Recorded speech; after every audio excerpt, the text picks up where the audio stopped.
نحمده ونصلي ونسلم على رسوله الكريم اما بعد فاعوذ باللہ من الشیطان الرجیم بسم اللہ الرحمن الرحیم۔ سورہ آل عمران کی آیت نمبر 49 تک ہم نے تفسیر پڑھ لی ہے۔ اب آگے دیکھتے ہیں۔ وَمُصَدِّقًا لِمَا بَيْنَ يَدَيَّ مِنَ التَّوْرَاةِ وَلِأُحِلَّ لَكُمْ بَعْدَ الَّذِي حُرِّمَ عَلَيْكُمْ۔ اب حضرت عیسیٰ علیہ السلام قوم سے خطاب کر رہے ہیں، اور بنی اسرائیل کو اپنے معجزات بتانے کے بعد یہ فرماتے ہیں کہ میں آیا ہوں تصدیق کرتے ہوئے تمہارے پاس جو تم سے پہلے تورات نازل ہوئی ہے اس کی، یعنی کہ وَجِئْتُكُمْ مُصَدِّقًا لِمَا بَيْنَ يَدَيَّ، میں اس چیز کی تصدیق کرتا ہوا آیا ہوں جو کہ اس سے پہلے نازل ہوئی، یعنی کہ تورات۔ وَلِأُحِلَّ لَكُمْ بَعْدَ الَّذِي حُرِّمَ عَلَيْكُمْ، اور حلال کرنے آیا ہوں تمہارے لیے بعد الذی حرم علیکم، ٹھیک ہے؟ تو میں وہ چیزیں تم پر حلال کرتا ہوں ان میں سے جو بعض چیزیں تم پر حرام تھی، یعنی کہ کون سی چیزیں؟ السمک مچھلی، اور اسی طرح الطیر پرندے وہ ما لا سیسیۃ لہ، یعنی وہ جو پرندے جو پنجوں سے شکار نہیں کرتے، یعنی چونچ سے کھاتے ہیں، تو وہ پرندے تمہارے لیے حلال کرتا ہوں۔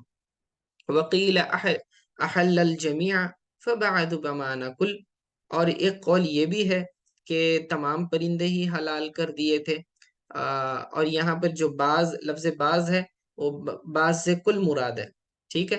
بعض الذی حرم علیکم، یعنی بعض پرندے جو تم پر حرام تھے سے مراد وہ تمام پرندے جو تم پر حرام تھے، ٹھیک ہے؟ یعنی عیسیٰ علیہ السلام فرما رہے ہیں کہ میں تمہارے پاس جو آیا ہوں یہ تورات کی تصدیق کرتے ہوئے آیا ہوں۔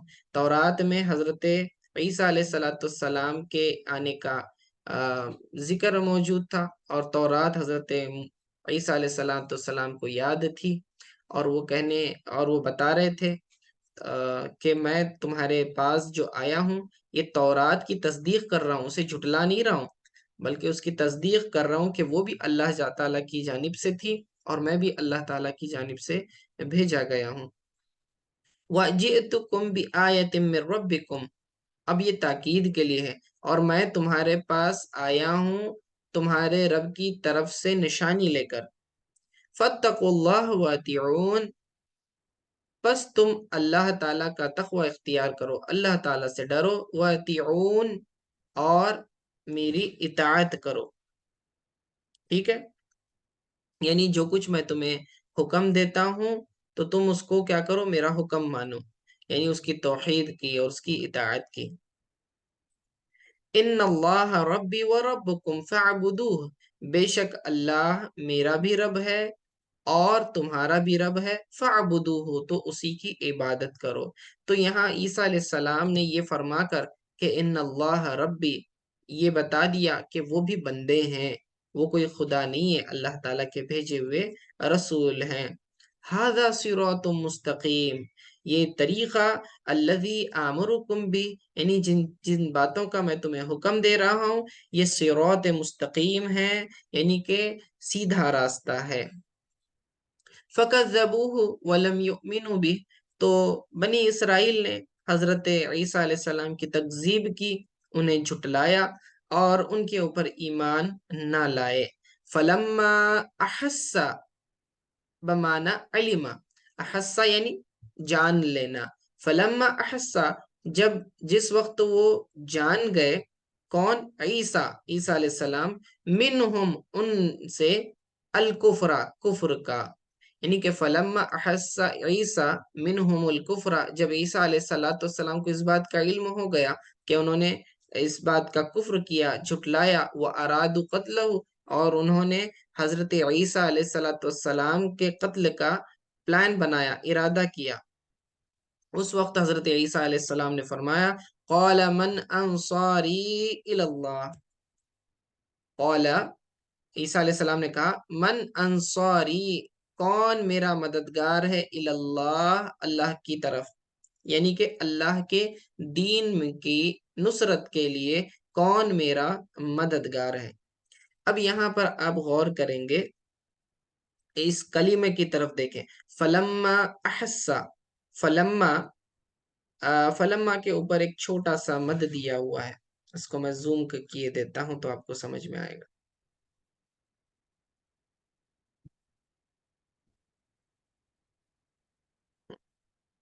یہاں دیکھیں، اس کلمے کی طرف دیکھیں، فلما احسا، پچھلے اس میں درس میں میں نے بتایا تھا کہ ایک ہوتا ہے مد متصل اور ایک ہوتا ہے مد منفصل۔ مد متصل یعنی ایک ہی کلمے میں حرف مدہ کے بعد اگر حمزہ آ جائے تو وہ مد متصل ہوتا ہے، ٹھیک ہے، اور اس کی مقدار کشش 2 الف یعنی 4 حرکتوں کے برابر ہوتی ہے، 4 سیکنڈز تک اس کو کھینچنا ہے۔ دوسرا ہوتا ہے مد منفصل، منفصل کا معنی ہوتا ہے جدا ہونا، سیپریٹ ہونا، ٹھیک ہے۔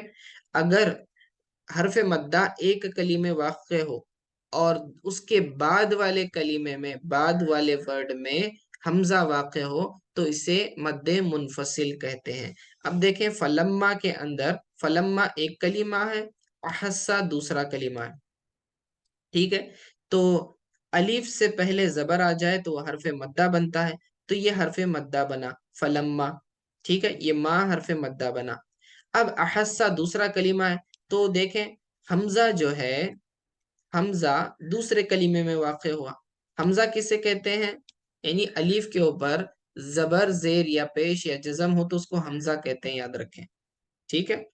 تو فلما احسا یہ 2 کلمات ہیں، تو پہلے کلمے میں حرف مدہ آیا اور اس کے بعد حمزہ واقع ہو رہا ہے لیکن دوسرے کلمے میں، تو یہاں گیپ ہو گیا دونوں کے درمیان کیونکہ یہ 2 سیپریٹ ورڈز ہیں، تو اسی لیے یہ مد منفصل کہلائے گا، ٹھیک ہے۔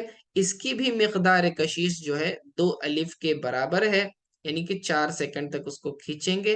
ہاں، اس میں اجازت 1 الف کے برابر کھینچنے کی بھی ہے، یعنی کہ آپ کو اختیار ہے، چاہے آپ 2 الف کے برابر کھینچیں یا 1 الف کے برابر کھینچیں، یہ مد منفصل میں ہوتا ہے۔ لیکن مد متصل جو ہوتا ہے اس کے اندر آپ کو 2 الف کے برابر کھینچنا ہوتا ہے، تو آپ اس کو یوں پڑھ سکتے ہیں، فلما احس، اس طرح بھی پڑھ سکتے ہیں، یعنی کہ 2 الف کے برابر کھینچ، یا پھر فلما احس، یوں بھی کر سکتے ہیں، یعنی 1 الف کے برابر بھی کھینچ سکتے ہیں، ٹھیک ہے۔ تو مد منفصل کی تعریف یہ ہوئی کہ حرف مدہ کے بعد اگر حمزہ دوسرے کلمے میں واقع ہو، یعنی سیم کلمے میں نہ ہو، سیم ورڈ میں نہ ہو، دوسرے نیکسٹ ورڈ میں ہو، تو پھر اسے ہم کہیں گے مد منفصل، ٹھیک ہے۔ اور آگے آپ دیکھیں، قال من انصاری الی اللہ، تو انصاری یہاں پر حرف مدہ ہے، یا ساکن سے پہلے زیر آ جائے تو یہ حرف مدہ بن جاتا ہے، ٹھیک ہے۔ اب اس کے بعد اگلا کلمہ جو ہے، اگلے کلمے کے اندر آپ دیکھیں گے وہاں الی اللہ موجود ہے، ٹھیک ہے، تو الا جو ہے یہ حمزہ آ گیا اس کے اندر، یہاں دیکھیں الا آ گیا، تو پچھلے لفظ میں کیا تھا؟ انصاری، حرف مدہ گزر گیا اور اس کے فوراً بعد حمزہ واقع ہو رہا ہے نیکسٹ کلمے میں، تو یہ بھی کیا ہے؟ مد منفصل ہے، مد منفصل ہے، جدا والا، ٹھیک ہے۔ تو دونوں کو کیسے پڑھیں گے؟ قال من انص قال من انصاری الی اللہ، اس طرح بھی پڑھ سکتے ہیں، یا پھر قال من انصاری الی اللہ، 1 الف کے برابر بھی کھینچ سکتے ہیں۔ تو اب مد متصل اور مد منفصل کو کیسے پہچانا جائے؟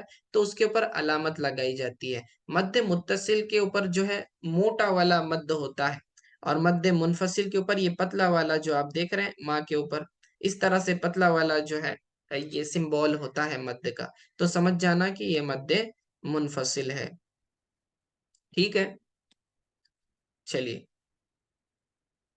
اب دیکھیے آیت کی طرف، من انصاری الی اللہ، کون، یہ انہوں نے حضرت عیسیٰ علیہ السلام نے پوچھا کہ کون میرے مددگار ہیں، انصار نصرت سے ہے، یعنی کہ مددگار، مدد کرنے والے، من انصاری، کون میرا مددگار ہے، اللہ، اللہ کی طرف. ٹھیک ہے. اب یہاں اللہ سے کیا مراد، الا دین اللہ ہے، یہاں دین محذوف ہے. ٹھیک ہے. یعنی کیونکہ اللہ تعالیٰ کو کسی کی مدد کی ضرورت نہیں ہے، تو یہاں کیا مراد ہے کہ کون اللہ تعالیٰ کے دین میں میرا مددگار ہے، اللہ تعالیٰ کے دین کی اقامت میں کون میرا مددگار ہے.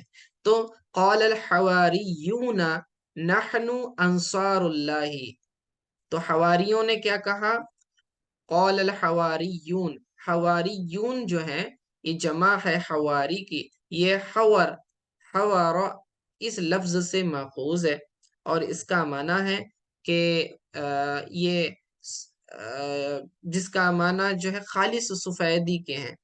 ٹھیک ہے، پیور وائٹنس.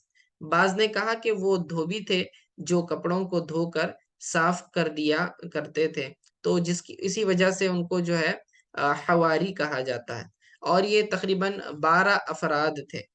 ٹھیک ہے، 12 افراد تھے. تو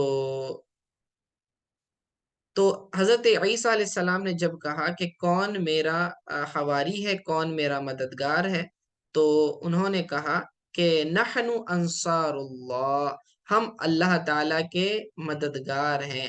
اب کیا کوئی اللہ تعالیٰ کا مددگار ہو سکتا ہے؟ اللہ تعالیٰ سب کا مددگار ہے.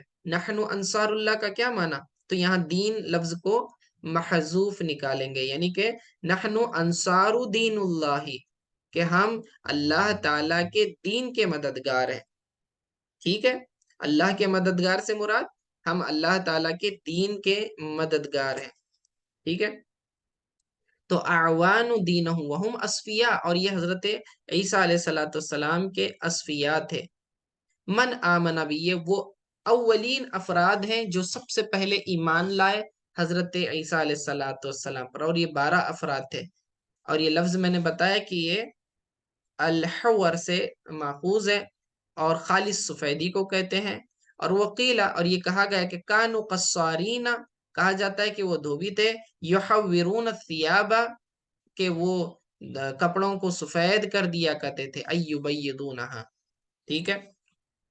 تو حواری کا ایک معنی خاص دوست بھی ہوتا ہے. ٹھیک ہے. تو حواری اللہ نے کیوں لفظ استعمال کیا؟ صاف، کیونکہ ان کی نیتیں صاف تھی، ان کے دل پاکیزہ تھے، ان کے دل اجلے تھے، سفید تھے، یعنی کہ اللہ تعالیٰ کے نور سے منور ہو گئے تھے، ایمان کے نور سے منور ہو گئے تھے. تو ان کی خلوص نیت، خالص نیت اور گہری دوستی کی وجہ سے انہیں حواری کہا جاتا ہے.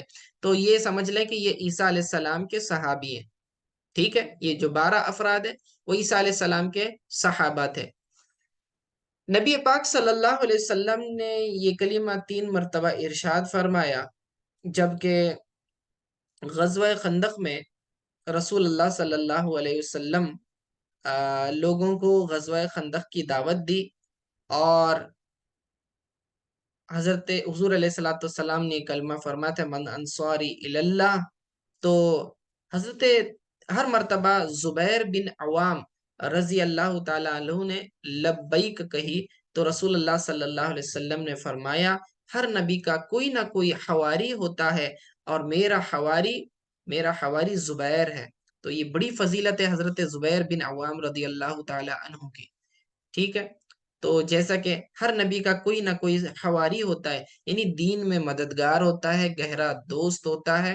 اور فرمایا رسول اللہ صلی اللہ علیہ وسلم نے کہ میرا حواری کون ہے؟ زبیر بن عوام ہے.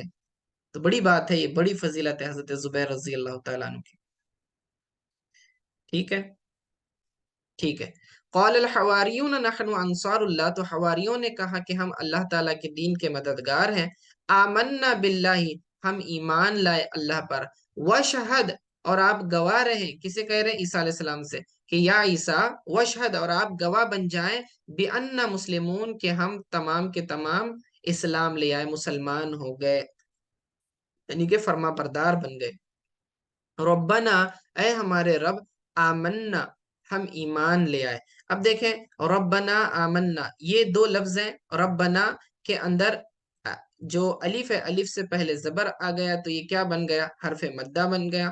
ٹھیک ہے. اور حرف مدہ کے بعد حمزہ دوسرے کلمے میں واقع ہو رہا ہے تو یہ مد منفصل ہے. تو یہاں مد منفصل کو آپ کیا کریں گے؟ 2 الف کے برابر بھی کھینچ سکتے ہیں، 1 الف کے برابر بھی کھینچ سکتے ہیں. 1 الف کے برابر کھینچیں گے تو وہ مد ناقص ہوگا، یعنی کہ 2 الف کے برابر کھینچیں گے تو وہ صحیح پورا ہو جائے گا. ربنا آمنا، اس طرح پڑھیں گے. دوسرا یاد رکھنا، تجوید کا ایک قاعدہ یہ ہے کہ جب نون مشدد ہو اور میم مشدد ہو، یعنی نون کے اوپر تشدید ہو اور میم کے اوپر تشدید ہو، تو یہاں پر 2 سیکنڈ تک آپ نے غنہ کرنا ہے. ٹھیک ہے، ربنا آمنا، آمنا، تو نون کے اوپر 2 سیکنڈز. اسی طرح بما انزلتا کے اندر بھی آپ دیکھیں، یہ بھی 2 کلمے ہیں الگ الگ. تو بما کے اندر الف مدہ ہے اور اس کے بعد حمزہ واقع ہو رہا ہے دوسرے کلمے میں، یعنی کہ انزل کا حمزہ. ٹھیک ہے، تو یہاں بھی مد منفصل ہے. تو دونوں کے اوپر آپ دیکھ رہے ہیں کہ مد کی علامت پتلی والی ہے، باریک والی. ٹھیک ہے، ہمارے یہاں اس کو بڑا مد چھوٹا مد یوں کہتے ہیں. تو بڑا چھوٹا اس طرح تو نہیں ہے البتہ، کہ دونوں کو بھی آپ 2 الف کے برابر ہی کھینچیں گے. البتہ چھوٹا یوں کہہ سکتے کہ آپ اس کو 1 الف کے برابر بھی کھینچنا جائز ہے. ربنا آمنا بما انزلت. ٹھیک ہے، ربنا آمنا، اے ہمارے رب ہم ایمان لے آئے، بما انزلتا، جسے آپ نے نازل کیا، یعنی کہ انجیل. واتبعنا الرسول، اور ہم نے رسول کی اتباع کی، یعنی کہ فالو کیا. کسے؟ کون؟ عیسیٰ علیہ السلام. فاکتبنا مع الشاہدین، تو اے ہمارے رب تو کیا کر، فاکتبنا، ہمیں لکھ دے، شاہدین میں سے. شاہدین کا کیا مراد؟ شہیدن کی جمع شاہدین. ٹھیک ہے، ہمیں شاہدین میں سے لکھ دے. شاہدین سے مراد لَكَ بِالْوَحْدَانِيَةِ وَلِرَسُولِكَ بِالتَّصْدِيقِ، کہ ہم گواہی، شہادت دیتے ہیں تیری وحدانیت کی، اور ہم شہادت دیتے ہیں، گواہی دیتے ہیں تیرے رسول کے سچے ہونے کی. ٹھیک ہے، تو ہمیں اسی لیے تو کیا کر، شاہدین میں لکھ دے. وَمَكَرُوا وَمَكَرَ اللَّهُ وَاللَّهُ خَيْرُ الْمَاكِرِينَ. وَمَكَرُوا، اور انہوں نے مکر کیا، فریب کیا. مکر کہتے ہیں فریب کو. ٹھیک ہے، مکر کسے کہتے ہیں؟ فریب کو کہتے ہیں. یعنی کہ کفار بنی اسرائیل نے حضرت عیسیٰ علیہ السلام کے قتل کا ارادہ کیا. ٹھیک ہے، عیسیٰ علیہ السلام کے قتل کا ارادہ کیا، کیونکہ جب انہیں پتا چلا کہ حضرت عیسیٰ علیہ السلام آنے والے ہیں اور یہ مبعوث ہو چکے ہیں، جب انہوں نے اعلان کر دیا مشہور قول کے مطابق 40 سال کی عمر میں، تو یہ اعلان نبوت جب انہوں نے کیا عیسیٰ علیہ السلام نے، تو انہوں نے مکر و فریب کرنا شروع کیا. وہ جان گئے کہ اب ہمارا دین جو ہے منسوخ ہونے والا ہے اور عیسیٰ علیہ السلام کے دین کے پیروکار بننا پڑے گا. تو یہ انہیں گوارا نہ تھا، اسی لیے انہوں نے خفیہ تدبیر بنائی، مکر کیا، اور ایک شخص کو انہیں دھوکے سے قتل کرنے پر مقرر کر دیا. ٹھیک ہے، تو مکر خفیہ تدبیر کو بھی کہتے ہیں، مکر فریب کو بھی کہتے ہیں، دجل دھوکے کو. وَمَكَرُوا، اور انہوں نے مکر کیا. اب چونکہ اس مکر کی نسبت کفار بنی اسرائیل کی طرف ہے، تو اس کا ترجمہ کریں گے کہ کافروں نے مکر کیا، یعنی کہ انہوں نے ایک دھوکہ دینے کا ارادہ کیا. ٹھیک ہے، قتل کا ارادہ کیا. وَمَكَرَ اللَّهُ، اور اللہ نے مکر کیا. اب اللہ نے مکر کیا کا کیا مطلب؟ اللہ کی طرف کسی بھی برائی کی نسبت نہیں کر سکتے. آپ یہ نہیں کہہ سکتے کہ اللہ تعالیٰ نے دھوکہ دیا، نہیں، معاذ اللہ آپ یوں نہیں کہہ سکتے، بلکہ یہاں مکر کا ترجمہ خفیہ تدبیر کے ذریعے کریں گے. یعنی انہوں نے بھی ایک تدبیر کی، انہوں نے بھی ایک پلان بنایا. وَمَكَرَ اللَّهُ، اور اللہ نے بھی ایک پلان بنایا، اللہ نے بھی خفیہ تدبیر کی. تو جب ان کی طرف نسبت کریں گے تو برائی والی نسبت کریں گے، اللہ کی طرف نسبت کریں گے مکر کی تو اچھائی والی نسبت کریں گے. تو ہم کہیں گے وَمَكَرُوا، اور ان کفار نے دھوکہ دینے کا پلان بنایا. وَمَكَرَ اللَّهُ، اور اللہ تعالیٰ نے بھی خفیہ تدبیر بنائی. تو دیکھیں ترجمہ میں بڑی احتیاط کی ضرورت ہوتی ہے. ہر ایک کی بس کی بات نہیں ہے کہ قرآن کے ہر لفظ کا مکمل صحیح طریقے سے ترجمہ کر سکے. ٹھیک ہے، وَمَكَرَ اللَّهُ، اور اللہ تعالیٰ نے بھی خفیہ تدبیر کی. کیا مانا؟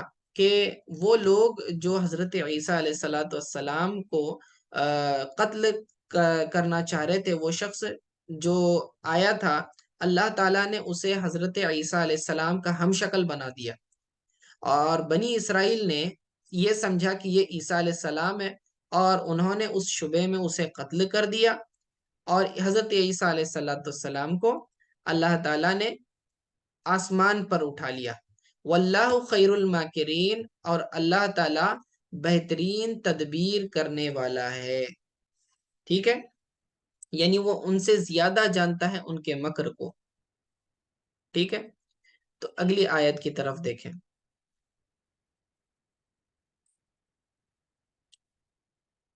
اذ قال اللہ یا عیسیٰ انی متوفیک ورافعوک الی، جب اللہ رب العزت نے کہا عیسیٰ علیہ السلام سے، یا عیسیٰ، اے عیسیٰ، انی، بے شک میں، متوفی کا، میں تجھے وفات دوں گا. یعنی کہ متوفی کا کیا معنی ہے؟ قابضو کا. متوفی کا جو ہے قابضو کا معنی ہے، یعنی کہ میں تجھے اپنی طرف اٹھاؤں گا. ٹھیک ہے، بغیر موت کے. ورافعوک الی، یعنی اپنی طرف میں تجھے اٹھاؤں گا. دیکھیں، متوفی، توفا یتوفی کا کیا معنی؟ پورا کرنا ہوتا ہے.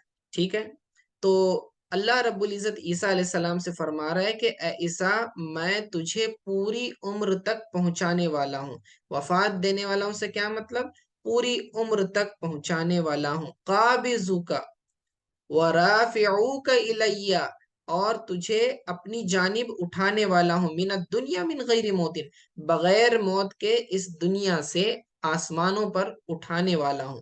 ومطہرک، اور میں تجھے پاک کر دوں گا. ٹھیک ہے، کیا کیا فرمایا؟ پہلے تو فرمایا کہ میں تیری عمر کو پورا کر دوں گا. پورا کرنے سے مراد یہ ہے کہ تمہیں جو ہے قاتل قتل نہیں کر پائیں گے، یعنی وقت سے پہلے مار نہیں سکتے. تمہاری عمر کو ہم پوری کرنے والے ہیں. وَرَافِعُوكَ إِلَيَّ، اور میں تجھے اپنی جانب اٹھاؤں گا. وَمُطَهِّرُكَ، اور تجھے پاک کر دوں گا، یعنی ان کافروں سے اور ان کے پیروکاروں سے اور ان کے مکر و فریب سے میں تجھے پاک کر دوں گا. تو وَمُطَهِّرُكَ مِنَ الَّذِينَ كَفَرُوا، اور تجھے پاک کر دوں گا وہ لوگ جنہوں نے کفر کیا. وَجَاعِلُ الَّذِينَ اتَّبَعُوكَ، اور جنہوں نے تیری نبوت کی تصدیق کی، یعنی اتباع کی، یعنی کہ اور تیرے پیرووں کو. وَجَاعِلُ الَّذِينَ اتبعوک فوق الذین کفروا، اور میں بناؤں گا ان لوگوں کو جنہوں نے تیری اتباع کی، فوق الذین کفروا، ان لوگوں کے اوپر جنہوں نے کفر کیا. یعنی کہ میں جو ہے تیرے متبعین کو جو ہے باقی کفار کے اوپر فوقیت دوں گا. ٹھیک ہے، یعنی کہ وہ جو مسلمین تھے، جو نصارہ تھے، انصار تھے، ان کے مددگار تھے حضرت عیسیٰ علیہ السلام کے، ان کو جو ہے میں فوقیت دوں گا. وہ فوق الذین کفروا سے کون مراد ہے؟ یہود مراد ہیں، کیونکہ یہود ہی تھے کہ جنہوں نے حضرت عیسیٰ علیہ السلام کی نبوت کا انکار کیا. فوق الذین کفروا الی یوم القیامہ. دیکھیں یہاں کفروا میں بھی جو ہے مد منفصل واقع ہو رہا ہے. فوق الذین کفروا الی یوم القیامۃ ثم الی مرجعوکم فاحکم بینکم، اور میں قیامت کے دن پھر یہ کیا کروں گا؟ تمہارے متبعین کو، کافروں کے اوپر فوقیت دوں گا.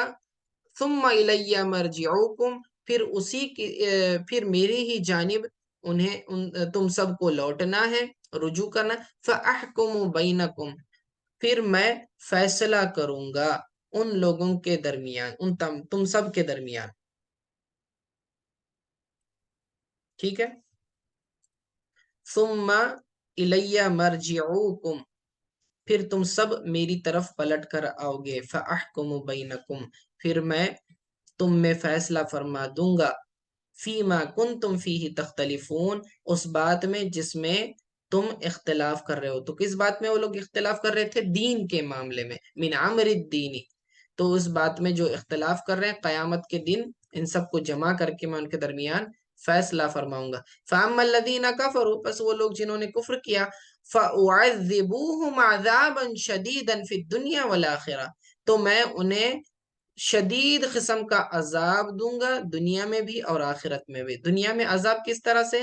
بالقتل والسبی والجزیہ، یعنی کہ ان کا قتل کیا جانا اور ان کا قیدی بنا لیا جانا اور ان پر جزیہ مقرر کیا جانا، ٹیکس مقرر کیا جانا، تو یہ دنیاوی عذاب ہے۔ والآخرہ، آخرت میں آگ کا عذاب ہے۔ وما لہم من ناصرین، اور ان کا کوئی مددگار نہ ہوگا جو انہیں عذاب سے روکے۔ وَأَمَّا الَّذِينَ آمَنُوا وَعَمِلُوا الصَّالِحَاتِ، اب رہے وہ لوگ جو ایمان لے آئے، وَعَمِلُوا الصَّالِحَاتِ، اور جنہوں نے نیک اعمال کیے، فَيُوَفِّيهِمْ أُجُورَهُمْ، تو اللہ رب العزت پورا فرمائے گا ان کے اجر کو۔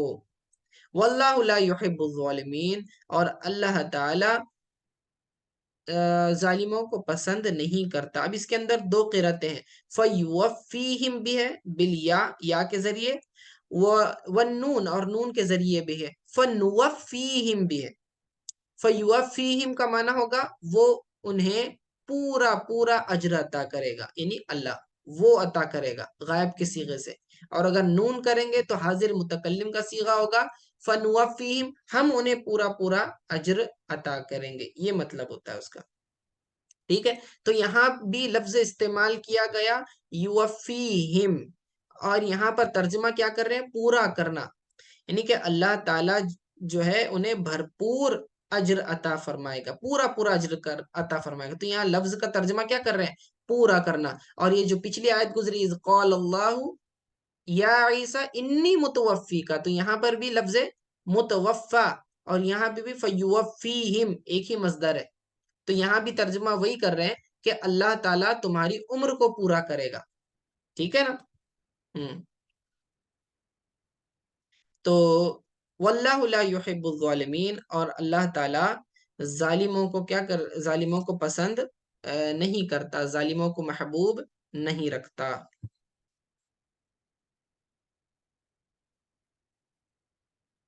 منقول ہے آگے ایک روایت ہے، روایت کیا جاتا ہے کہ ان اللہ تعالی، کہ اللہ تعالیٰ نے ان کی طرف ایک بادل بھیجا جس نے حضرت عیسیٰ علیہ السلام کو اٹھا لیا، تو ان کی والدہ ماجدن ان سے لپٹ کر رونے لگی۔ آپ نے ان سے کہا کہ قیامت ہم کو جمع کرے گی۔ یہ واقعہ لیلۃ القدر کے رات کو بمقام بیت المقدس میں پیش آیا۔ اس وقت آپ کی عمر 33 سال تھی، اور آپ کی والدہ آپ کے چلے جانے کے بعد 6 سال زندہ رہی۔ شیخین کی روایت، یعنی امام بخاری اور مسلم کی روایت ہے کہ آپ قرب قیامت میں آسمان سے اتریں گے اور سید عالم صلی اللہ علیہ وسلم کی شریعت کے مطابق حکم فرمائیں گے، فیصلہ فرمائیں گے، دجال کو قتل کریں گے، خنزیر کو قتل کریں گے، اور صلیب کو توڑیں گے، یعنی جو ان کا کراس ہوتا ہے کرسچنز کا، اس صلیب کو توڑیں گے اور جزیہ منسوخ فرمائیں گے۔ اور مسلم شریف کی حدیث میں ہے کہ آسمان سے نازل ہونے کے بعد 7 سال قیام کریں گے، یعنی دنیا میں 7 ایئرز تک رہیں گے۔ اور ابو داؤد طیالسی کی حدیث میں ہے کہ 40 سال کی مدت آئی ہے، یعنی کہ اس کے بعد آپ اس جہان فانی سے کوچ کریں گے تو آپ کی نماز جنازہ بھی پڑھی جائے گی۔ ٹھیک ہے، یعنی جب دنیا میں آئیں گے تو یہاں رہیں گے، اور یہاں رہنے کے بعد کیا کریں گے؟ ایک عرصہ رہنے کے بعد انتقال فرما جائیں گے، اور انتقال کے بعد اللہ ان کی نماز جنازہ بھی پڑھی جائے گی، اور انہیں دفنایا جائے گا ادھر حضور صلی اللہ علیہ وسلم کے مدینہ منورہ میں، جہاں حضور اکرم صلی اللہ علیہ وسلم کی قبر مبارک ہے، حضرت ابو بکر ہیں، پھر عمر ہے، پھر اس کے بازو میں ایک جگہ خالی ہے، وہاں حضرت عیسیٰ علیہ السلام کو دفن کیا جائے گا۔ تو وہ جگہ پہلے سے طے ہے، ایک جگہ وہاں پر خالی ہے۔ تو 2 نبیوں کے درمیان 2 صحابی حضور صلی اللہ علیہ وسلم کے موجود رہیں گے، یعنی ایک طرف حضور صلی اللہ علیہ وسلم اور آخر میں عیسیٰ علیہ السلام، دونوں کے درمیان ابو بکر و عمر لیٹے ہوں گے۔ بڑی فضیلت ہے 2 انبیاء کے درمیان۔ ٹھیک ہے، تو یہاں تک مکمل ہو گیا. ذالکا یعنی کہ جو واقعہ مذکور ہوا حضرت عیسیٰ علیہ السلام کا، تو اللہ رب العزت اب فرما رہا ہے، یہ تحویل کلام ہے، اب خطاب بدل گیا. وہاں پہلے خطاب عیسیٰ علیہ السلام سے ہو رہا تھا، اب مخاطب حضور صلی اللہ علیہ وسلم ہے.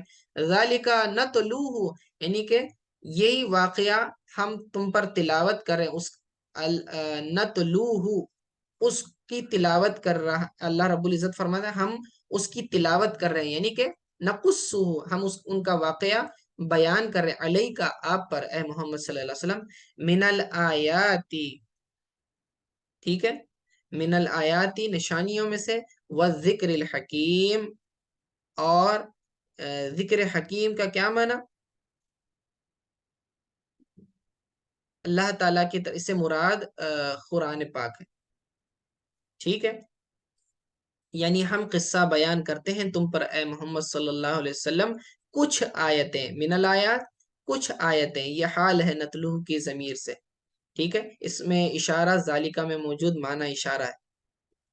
ذالکہ نتلوہ علیکہ من الآیات کہ اے محمد صلی اللہ علیہ وسلم ہم یہ قصہ، یہ واقعہ بیان کرتے ہیں، اس میں سے کچھ آیات بیان کرتے ہیں، والذکر الحکیم اور حکمت والی، نصیحت والی، ذکر الحکیم حکمت والی، نصیحت والی آیتیں، حکمت والی نصیحت. تو اس سے مراد قرآن پاک ہے، یعنی قرآن پاک کی یہ چند آیتیں یہ حضرت عیسیٰ علیہ السلام کے واقعے کو بتلاتی ہیں. تو یہاں تک حضرت عیسیٰ علیہ السلام کے دنیا سے آسمان پر اٹھائے جانے، بغیر موت کے آسمان پر اٹھائے جانے کا ذکر موجود ہے. تو زندہ اللہ تعالیٰ نے انہیں اٹھایا، اور قیامت کے قریب جب دجال کا ظہور ہوگا، دجال ظاہر ہوگا، تو اس کے قتل کے لیے عیسیٰ علیہ السلام کو بھیجا جائے گا. یہ فجر کے وقت نازل ہوں گے دمشق کی جامع مسجد پر غالباً، یا بیت المقدس کی، جس وقت حضرت مہدی، امام مہدی علیہ السلام فجر کی نماز پڑھا رہے ہوں گے، اس وقت حضرت عیسیٰ علیہ السلام کا نزول ہوگا. ٹھیک ہے، اور وہ شریعت محمدیہ صلی اللہ علیہ وسلم کے ہی پابند ہوں گے، یعنی انجیل پر عمل نہیں کریں گے بلکہ قرآن پر عمل کریں گے، اور قرآن کے مطابق پھر فیصلے فرمائیں گے. چلیے، وہ زمانہ بڑا ہی خوشحال زمانہ ہوگا. اس وقت سارے ادیان مٹ جائیں گے، تمام ادیان کو مٹا دیا جائے گا، صرف ایک ہی مذہب باقی رہے گا، دین اسلام باقی رہے گا. اور مال کی بڑی کثرت ہوگی اس زمانے میں، اتنا مال ہوگا کہ لوگ لے کر نکلیں گے زکوٰۃ صدقہ دینے کے لیے، لیکن لینے والا کوئی موجود نہیں ہوگا.